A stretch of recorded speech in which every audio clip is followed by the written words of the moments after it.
Nah, ini Perkenalkan, nama saya Yudit Paryanti dari Sukoharjo.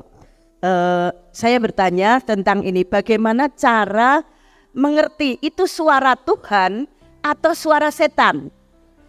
Karena setan itu juga pintar, ya. Kalau kita berdoa, kita meminta, kita berseru, berdialog dengan Tuhan, ya, Tuhan memberi petunjuk. Kamu harus lakukan ini, kamu harus lakukan ini. Cirinya bagaimana? Cirinya yang apa? Karena setan pintar juga. Kamu mau tak beri kekayaan ini kalau kamu menyembah aku. yang ada itu apa? Suara egomu. Kalau saya boleh katakan, suara aku kecil dan suara aku besar. Karena sejatinya Tuhan itu ada dalam dirimu. Nah, caranya gimana? Maka tadi kita belajar tunduk, belajar taat tadi.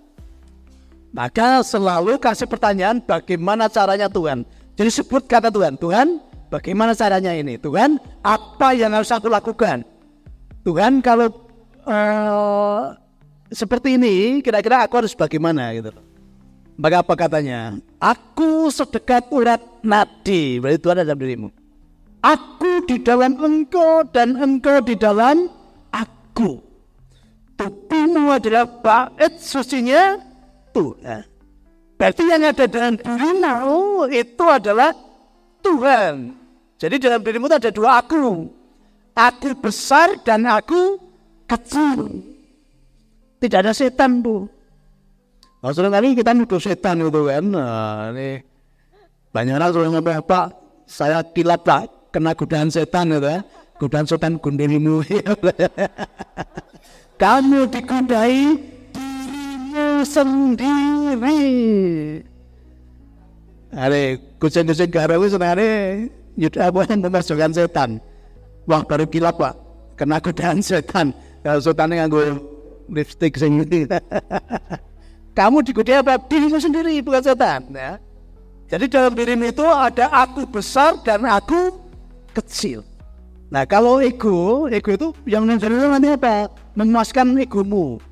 Kamu dapat jawaban tapi dalam rangka memuaskan egomu loh. Kacara tadi kan, ini kalau saya tanya, ketika Bapak Ibu melihat kami kemarin didatangi orang Papua, kalau secara ego panjenengan, kira-kira kalau saya membalas surat, pasti sudah setuju. Karena kemarin itu dibanyarin yang datang dari Jakarta, dari mana-mana mau datang. Mau membalas itu kan. Itu siapa yang bicara? Ego. Oh, kalau ego Bu, bilang bayangkan itu. Yang lihat kami itu pada marah Bu. Saya ditunjuk-tunjuk, dimarahi, di kamu, dikata-katain kueser, peter, dibentak-bentak. Wah, itu yang di belakang saya itu semua udah ketem-ketem itu. Tapi saya katakan, no, biar aja gitu, biar aja. Karena banyak orang mesti pakai ego, pakai logika, pakai pikirannya gitu. Di dalam diri mereka pun ada aku, nah. Ketika kamu membalas mereka, kamu menyakiti mereka, kamu menyakiti aku. Mereka adalah anak-anakku yang sedang bertumbuh, sedang belajar. Mereka akan mendapatkan konsekuensinya sendiri tanpa kamu menghukumnya, tanpa kamu menyerangnya, tanpa kamu melawannya. Karena mereka pun sedang bertumbuh untuk belajar. Martabat bapak diinjak-injak kan itu. Ini semua anggota diri seperti itu. Tapi apa saya katakan ke mentor-mentor, sampaikan ke mereka, ya. Ada Tuhan di dalam diri mereka. Sampaikan ke mereka. Mereka ini adalah bagian untuk kita naik tingkat. Asal Bapak Tuhan, terima kasih. Sebentar lagi, tidak lama lagi, kami naik tingkat karena kami sudah melihat anak-anak tangga yang Tuhan sudah kirimkan untuk datang ke rumah kami gitu loh. Jadi mereka menjadi apa? Anak tangga untuk kami naik tingkat. Ini ya, sebetulnya tidak ada suara setan. Yang adalah suara egomu, suara pikiranmu sendiri gitu loh. Maka setan itu sekarang ini sering merah-merah karena sering dikabung hitamkan gitu. Terima kasih Bapak Niko. Perkenalkan nama saya Purwandi dari Magelang, Pak. Saya bergabung sudah 2 tahun berjalan. Dan kesaksian sungguh apa yang diajarkan Bapak sudah kami laksanakan doa yang 21 kali. Oke. Dan benar-benar ada keajaiban yang tidak terduga menjadi terduga. Pasti ya. Pasti. Ya. Tepuk tangan buat sekalian ya. Ya. Dan kami juga sampaikan berbagi dengan mitra-mitra dan bersyukur juga teman-teman sekarang mulai merasa berkelimpahan. Ya, amin. Yang saya tanyakan Pak, seperti apa yang disampaikan Bapak tadi, bahwa yang masih terjadi portal-portal di kehidupan ini, khususnya di tempat kami, bagaimana cara memahamkan di tengah-tengah kehidupan yang berbeda untuk keberbedaan itu tidak dijadikan sandungan perbedaan, tapi untuk kebersamaan. Tapi sungguh tidak mudah untuk memberikan pemahaman bagaimana menyamakan persamaan dari keperbedaan itu. Itu yang kami tanyakan. Terima kasih Pak. Oke, terima kasih Pak. Maka yang dibangun apa? Kesadaran ya. Ya, jadi perbedaan itu sebenarnya harus disyukuri. Yang dibangun adalah kesadaran tadi. Karena banyak orang ini ternyata tidak sadar gitu loh ya. Maka gerakannya apa?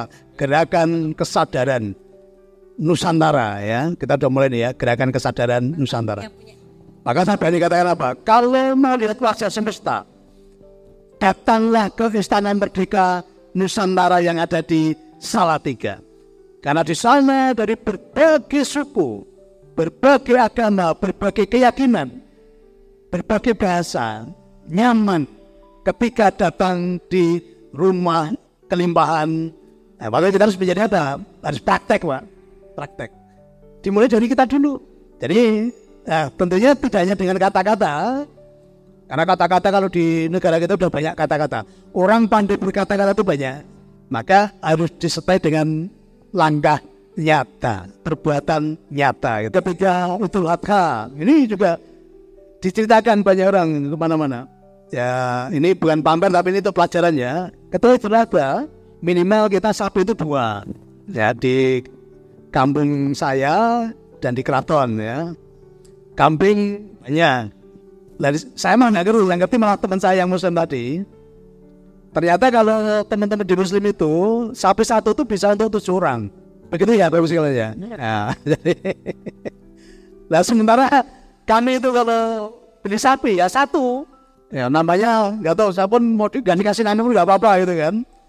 Tapi 1 ya kalau dikasih nama pun ya niku gitu kan. Nah, tidak untuk 7 orang. Kemudian saya ngomong, Pak, wah Pak niku nanti kalau di orang-orang Masar nanti Bapak naiknya banyak loh Pak, naik sapi, naik kambing kan gitu kan. Lah saya ngomong, besok sapinya yang naik kamu aja. Aku tak naik Pajero atau Alphard saya bilang itu jadi.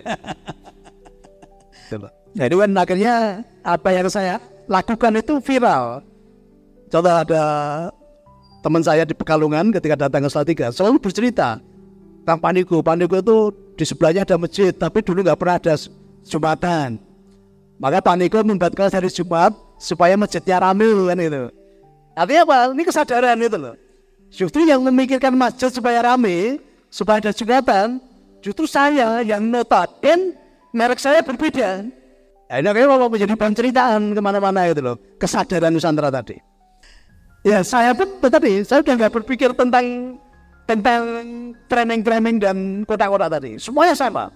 Dan saya pun nggak pernah berharap pahala ketika melakukan itu gitu loh.